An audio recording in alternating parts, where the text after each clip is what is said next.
김일리의 경제 산책 출발하겠습니다. 가자 일리야. 가자 일리야. 안 갈까요? 오늘은요 멀리 안 가네. 가자 일리야. 가자.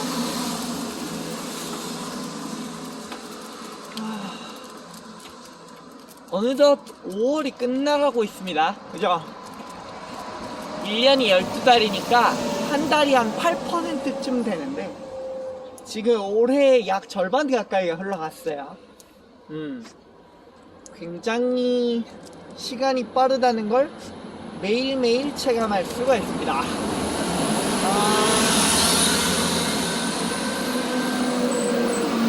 오늘도 변함없이 산책을 나왔는데요.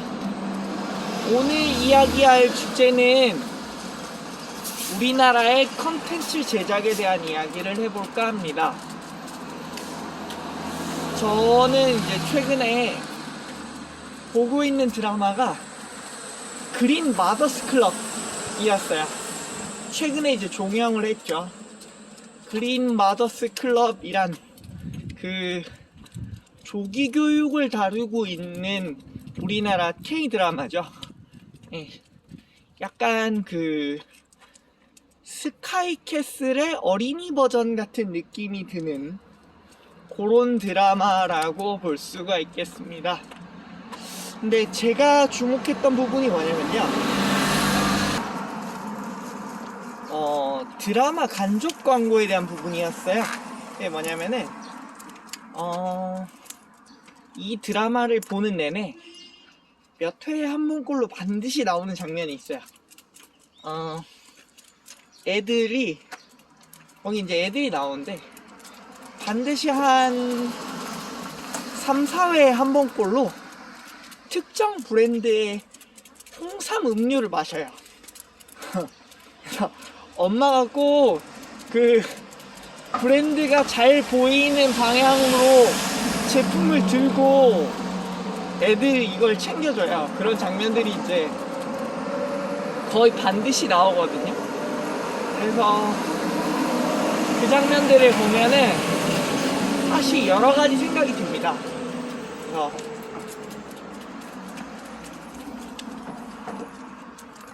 최근에 우리나라에서 그 컨텐츠 붐이 불었던 적이 있죠. 소위 이제 오징어 게임을 시작으로 K 컨텐츠 붐이 불기 시작했는데 그때마다 저는 사실 씁쓸함을 많이 느꼈거든요. 어떤 점에서 씁쓸함을 제일 많이 느꼈었냐면 우리나라 컨텐츠들은 왜 이렇게 헝그리한 환경에서 만드는가 라는 생각을 해요. 그 부분이 가장 많이 드러나는 게 아까 초기에 얘기했던 간접 광고 부분인데, 그래서 우리나라 드라마에는 보면은 유독 서브웨이에 가는 드라마가 많죠. 그래서 우리나라 드라마에는 보면은 주인공들이 꼭 샌드위치를 열심히 먹어요. 그래서 뭐 야근을 해도 샌드위치 갖다 주고. 근데 우리나라가 그렇게 샌드위치 붐인가? 라고 생각하면 그건 또 아닌데, 이제 대부분의 드라마에 서브웨이가 스폰서로 참여하다 보니 생기는 현상이라고 할 수 있어요. 그래서 실제로 이제 그 기업 경영 업계에서는 우리나라에서 그리고 아시아 시장에서 서브웨이가 성장하게 된 데에는 드라마 PPL이 큰 역할을 했다라는 얘기가 있어요. 그래서 이제 우리나라 드라마들이 인기를 끌고 있는 동남아 시장 등지에서는 그 K 드라마에 나왔던 그 샌드위치를 먹어보자라고 해서 서브웨이에 가는 분들이 제법 많다고 하더라고요.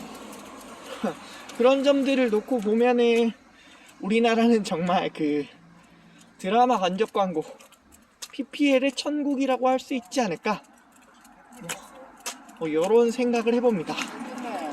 그래서 빨리 가자. 그래서 우리나라에선 사실 그 드라마 간접 광고 부분이 정말 일반화가 돼 있는데요. 사실 이게 되게 불편한 진실 혹은 불편한 현실 중에 하나인 것 같아요. 왜냐면은 지금 우리나라에서 드라마에 꼭 그런 특정 브랜드가 노출되는 게 자연스러운 흐름은 절대 아니거든요. 예를 들어서 내 로맨스의 흐름상 반드시 나와야 될 장면이 아닐 수도 있는데 스폰서 때문에 어쩔 수 없이 나와야 되는 장면들의 비중이 우리나라에선 너무 높다는 거죠. 네, 이게 이제 제작비 구조 때문에 생기는 현상이라고도 할 수 있는데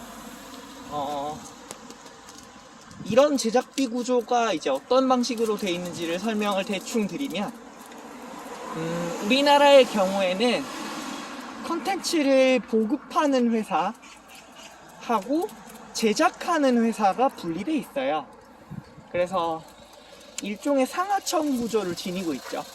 그래서 그 컨텐츠를 내보낼 곳에서 제작 의뢰를 하면은 제작사에서 제작을 하는 방식이고 이제 그 프로젝트를 발주한 쪽 주로 이제 방송국이죠.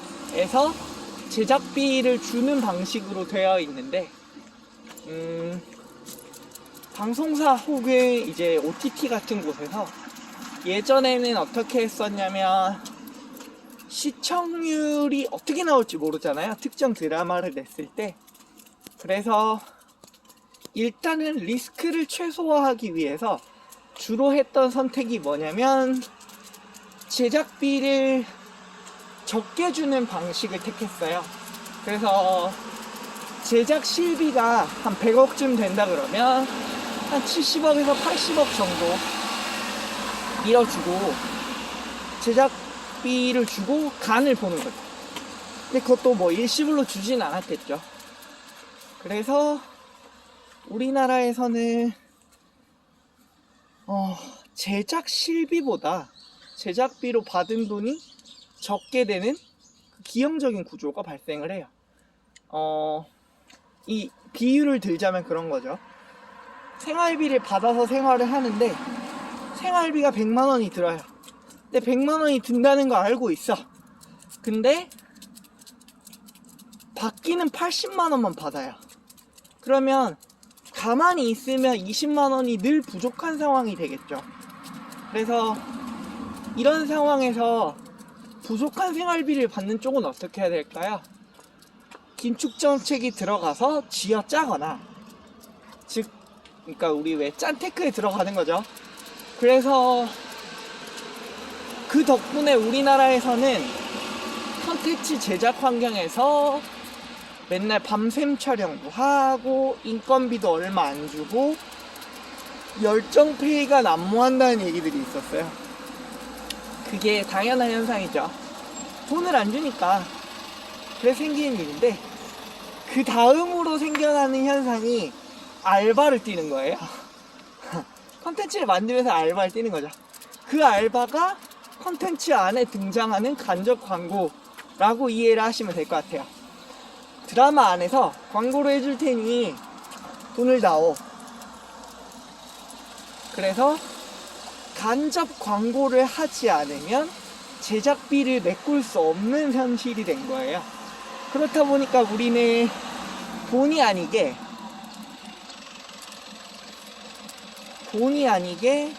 항상 특정 브랜드 상품을 쓰는 주인공들의 모습을 이제 보는 형태로 컨텐츠를 볼 수밖에 없었던 거죠.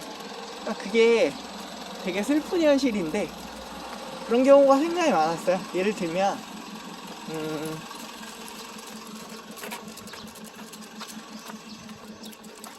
제가 좋아했던 드라마 중에 갯마을 차차차가 있었거든요. 근데 그 갯마을 차차차가 시골 마을에서 의사로 있었던 그 신민아 씨 얘기인데 거기 보면은 그 아우디를 타고 나와요. 그래서 시골 마을에서 거기가 지금 거기 되게 배경상으로 엄청 시골 마을로 나오고 시골에 이렇다 할 시설도 없어가지고 막 서울까지 나가려면 몇 시간씩 걸리는 시골인데 모든 사람들이 국산차를 타는데 유독 주인공만 그 배경과 조금 안 맞게 아우디를 타요. 근데 그게 나오게 됐던 이유는 명확했겠죠. 아우디가 제작 스폰서였던 거다. 네, 근데 이런 현상들이 우리가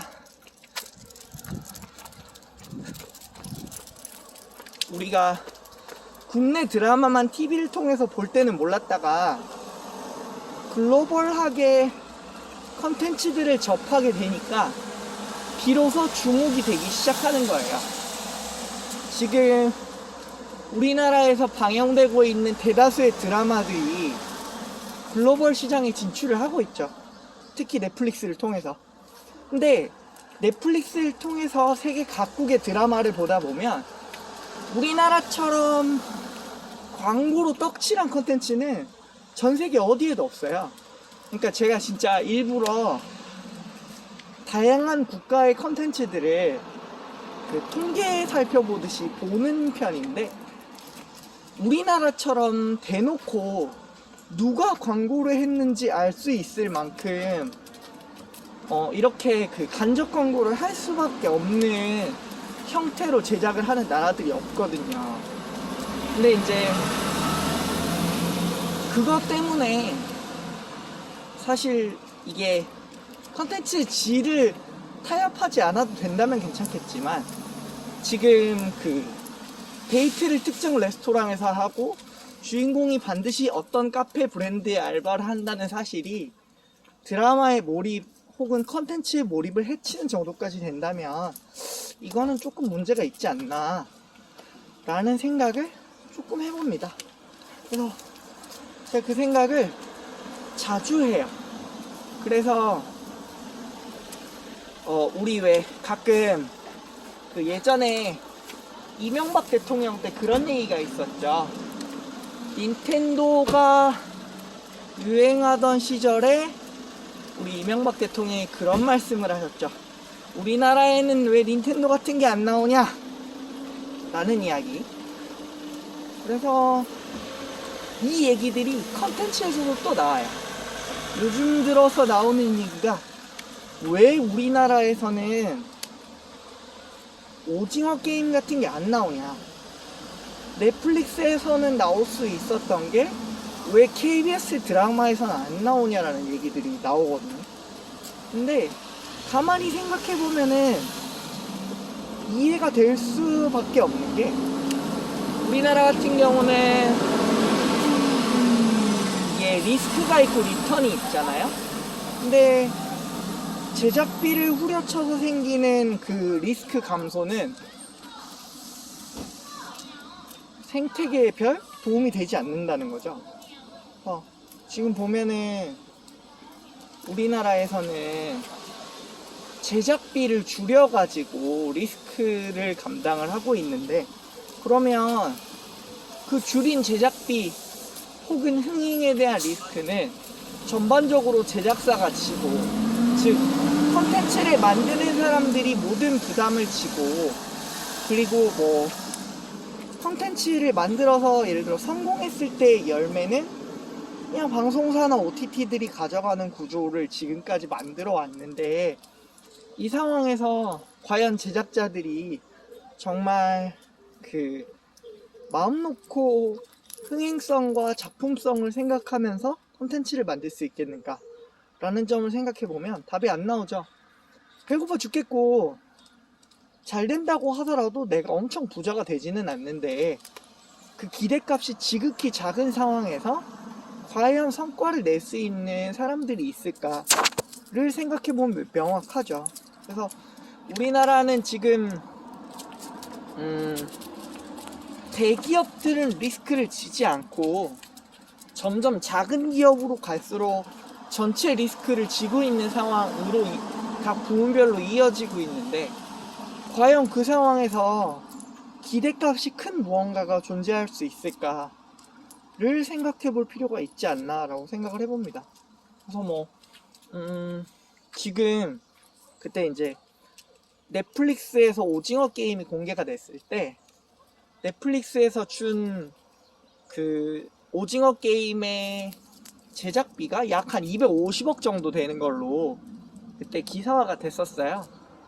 그게 보통 제작비 실비의 10% 정도 해당하는 프리미엄을 준 거라고 하죠. 그러니까 제작비가 100이 들었으면 110을 주는 거예요.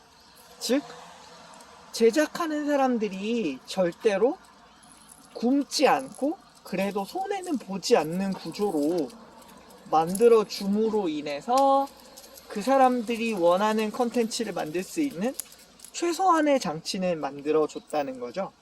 근데